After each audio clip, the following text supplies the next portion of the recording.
Here's Karen. She's just a new airbrusher, just got started. She's working it there. Okay, here's David. And he's working on his too. Doing a little fur down there. Fur for David. Okay, here we go. Jumping over here. Joey also doing the fur dance there. Let's see what he's got going on there with his texture. Okay, looking great. Okay, do some serious stuff here. Is Diesel? Let's see that wrist Oh yeah. shaking. Excellent. There's good sound effect. Okay. All right, guys. Great job.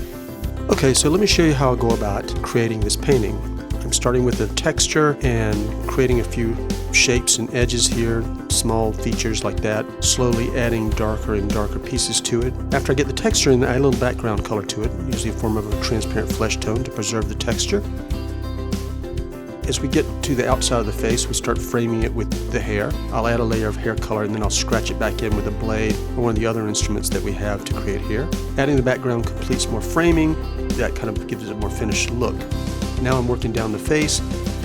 Let's go down the bottom around the beard and let's start working that. We'll develop that with background hairs first, then adding other hairs on top of that and colorizing them eventually. Now I'm adding the neck, and let's add the shirt and some outlines for the shape of the jacket and shirt, and there we go. We're getting kind of a completed image there, almost complete anyway.